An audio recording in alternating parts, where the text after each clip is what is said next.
Hi hello friends, ಎಲ್ಲರಿಗೂ ನಮಸ್ಕಾರ. ಎಲ್ಲರಿಗೂ ಇನ್ಫಾ ಮೀಡಿಯಾ ಜಗತ್ತು ಚಾನಲಿನ ಮತ್ತೊಂದು ವಿಡಿಯೋಗೆ ಸ್ವಾಗತ ಸುಸ್ವಾಗತ.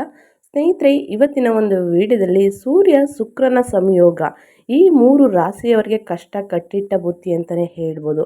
ಮುಂದಿನ ದಿನಗಳು ಅಂತಂದರೆ ಅಕ್ಟೋಬರ್ 2 ಸೂರ್ಯಗ್ರಹಣ ಇರುವ ಕಾರಣ, ಜೊತೆಗೆ ಮಹಾಲಯ ಅಮಾವಾಸ್ಯೆ ಇರುವ ಕಾರಣ ಈ ಮೂರು ರಾಶಿಯವರು ಎಚ್ಚರಿಕೆಯಿಂದ ಇರಬೇಕು ಅಂತಲೇ ಹೇಳ್ಬೋದು. ಯಾವ್ಯಾವ ರಾಶಿಗೆ ಅದೃಷ್ಟ, ಏನೆಲ್ಲ ಆಗುತ್ತೆ, ಏನೆಲ್ಲ ಮಾಡಬೇಕು, ಏನೆಲ್ಲ ಮಾಡಬಾರ್ದು, ಎಲ್ಲ ಇನ್ಫಾರ್ಮೇಷನ್ನು ಇದೇ ವಿಡಿಯೋದಲ್ಲಿ ತಿಳಿಸ್ಕೊಡ್ತೀನಿ. ಅದಕ್ಕೆಲ್ಲ ನೀವು ಏನು ಮಾಡಬೇಕು ಅಂದರೆ ವಿಡಿಯೋನೆಲ್ಲ ಕಟ್ ಮಾಡಿ ನೋಡೋದಾಗಲಿ, ಓಡಿಸ್ಕೊಂಡು ನೋಡೋದಾಗಲಿ, ಈ ರೀತಿ ಮಾಡಿದ್ರೆ ಫುಲ್ ಇನ್ಫಾರ್ಮೇಷನ್ ಅರ್ಥ ಆಗೋಲ್ಲ.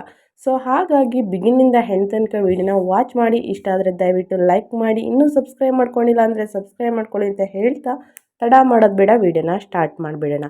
ಜ್ಯೋತಿಷ್ಯದ ಪ್ರಕಾರ ಗ್ರಹಗಳು ರಾಜ ಆಗಿರುವಂತಹ ಸೂರ್ಯ ಸೆಪ್ಟೆಂಬರ್ 16ರಂದು ಕನ್ಯಾ ರಾಶಿಗೆ ಪ್ರವೇಶಿಸಿದ್ದಾನೆ. ಈ ಸಂದರ್ಭದಲ್ಲಿ ಕನ್ಯಾ ರಾಶಿಯಲ್ಲಿ ಸೂರ್ಯ ಹಾಗೂ ಶುಕ್ರ ಇಬ್ಬರು ಕೂಡ ಸಂಯೋಗ ಹೊಂದಿದ್ದು ಒಂದೇ ರಾಶಿಯಲ್ಲಿದ್ದಾರೆ ಅಂತಲೇ ಹೇಳ್ಬೋದು. ಇನ್ನು ಈ ಸಂದರ್ಭದಲ್ಲಿ ಕೆಲವು ನಿರ್ದಿಷ್ಟ ರಾಶಿಯವರಿಗೆ ಸಂಯೋಗ ಎನ್ನುವುದು ಸಾಕಷ್ಟು ಅಶುಭ ಫಲಗಳನ್ನು ತರಲಿದೆ ಸ್ನೇಹಿತರೆ ಎಂಬುದಾಗಿ ವೈದಿಕ ಜ್ಯೋತಿಷ್ಯ ಶಾಸ್ತ್ರ ಹೇಳಿಕೆ ಕೊಟ್ಟಿದೆ ಅಂತಲೇ ಹೇಳ್ಬೋದು. ಹಾಗಿದ್ರೆ ಬನ್ನಿ, ಈ ಅಶುಭ ಫಲಗಳು ಅನುಭವಿಸುವಂತಹ ಈ ರಾಶಿಯವರು ಯಾರು ಅನ್ನೋದನ್ನ ತಿಳಿತಾ ಹೋಗೋಣ. ಸ್ನೇಹಿತರೆ, ಮೊದಲನೇದಾಗಿ ಮಿಥುನ ರಾಶಿ.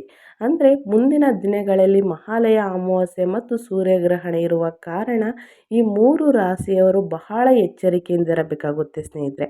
ಮೊದಲನೇದಾಗಿ ಮಿಥುನ ರಾಶಿಯ ಜನರು ಈ ಸಂದರ್ಭದಲ್ಲಿ ತೆಗೆದುಕೊಳ್ಳುವಂತಹ ಕೆಲವೊಂದು ದಿಢೀರ್ ನಿರ್ಧಾರಗಳು ಅವರ ಜೀವನದಲ್ಲಿ ಸಮಸ್ಯೆ ಹೆಚ್ಚಿಸುವಂತೆ ಸಾಧ್ಯತೆ ಹೆಚ್ಚಾಗಿದೆ ಸ್ನೇಹಿತರೆ. ಭವಿಷ್ಯದಲ್ಲಿ ಈ ನಿರ್ಧಾರಕ್ಕಾಗಿ ನೀವು ಪಶ್ಚಾತ್ತಾಪ ಪಡಬೇಕಾದಂತಹ ಸಾಧ್ಯತೆ ಹೆಚ್ಚಾಗಿದೆ ಅಂತಲೇ ಹೇಳ್ಬೋದು.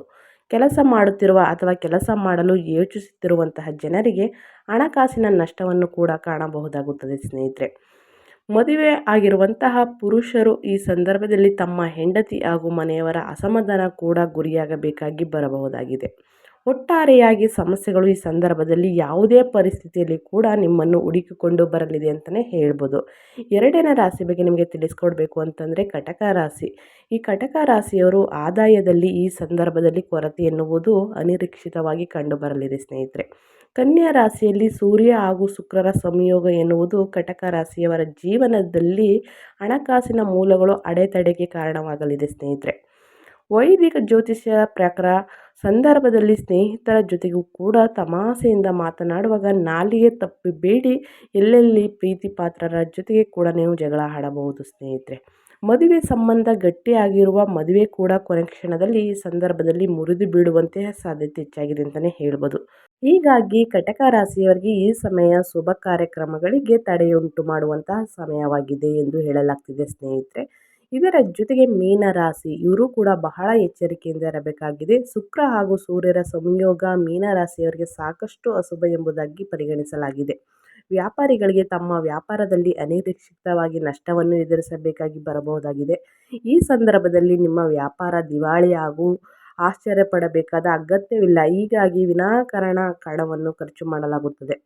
ಉಳಿತಾಯ ಮಾಡುವುದು ಒಳ್ಳೆಯದು. ದಂಪತಿಗಳು ದಾಂಪತ್ಯ ಜೀವನದಲ್ಲಿ ಸಾಕಷ್ಟು ಬಿರುಕು ಕಂಡುಬರುವುದಾಗಿ ಗಂಡ ಹೆಂಡತಿಯ ನಡುವೆ ಈ ಸಂದರ್ಭದಲ್ಲಿ ಸರಸಕ್ಕಿಂತ ಹೆಚ್ಚಾಗಿ ವಿರಸವೇ ನಡೆಯುವಂತಹ ಸಾಧ್ಯತೆ ಹೆಚ್ಚಿದೆ ಸ್ನೇಹಿತರೆ. ಭವಿಷ್ಯದಲ್ಲಿ ಲಾಭ ಸಿಗಲಿದೆ ಎಂಬುದಾಗಿ ನೀವು ಈ ಹಿಂದೆ ಮಾಡಿರುವಂತಹ ಹಣದ ಹೂಡಿಕೆ ಲಾಭದ ಬದಲಿಗೆ ನಷ್ಟವನ್ನು ತರಲಿದೆ ಅಂತಲೇ ಹೇಳ್ಬೋದು.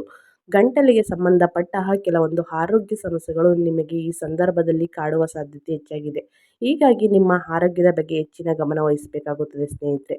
ಸಾಕಷ್ಟು ರಾಶಿಯವರಿಗೆ ಶುಭ ಅಂತಲೇ ಹೇಳ್ಬೋದು.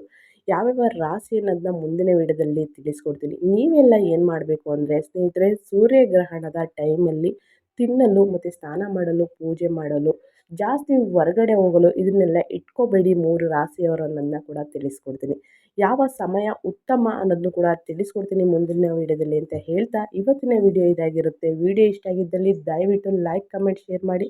ಇನ್ನೂ ಸಬ್ಸ್ಕ್ರೈಬ್ ಮಾಡ್ಕೊಂಡಿಲ್ಲ ಅಂದರೆ ಸಬ್ಸ್ಕ್ರೈಬ್ ಮಾಡ್ಕೊಳ್ಳಿ. ಹೆಚ್ಚು ಯಾರೆಲ್ಲ ಮೀನ ಮತ್ತು ಕಟಕ ರಾಶಿನ ಹೊಂದಿದ್ದೀರಾ ಅವ್ರಿಗೆ ವಿಡಿಯೋನ ಶೇರ್ ಮಾಡಿ ಅಂತ ಹೇಳ್ತಾ ಅವರು ಕೂಡ ಹೊಸ ಅಪ್ಡೇಟ್ನ ತಿಳ್ಕೊತಾರೆ. ಓಕೆ, ಇವತ್ತಿನ ವಿಡಿಯೋ ಇಷ್ಟ ಆಗಿದ್ರೆ ಲೈಕ್, ಕಮೆಂಟ್, ಶೇರ್ ಮಾಡಿ. ಮತ್ತೊಂದು ವಿಡಿಯೋ ಜೊತೆ ಮತ್ತೊಂದು ಹೊಸ ಅಪ್ಡೇಟ್ನ ತೊಗೊಂಡು ಬರ್ತೀನಿ. Thank you for watching.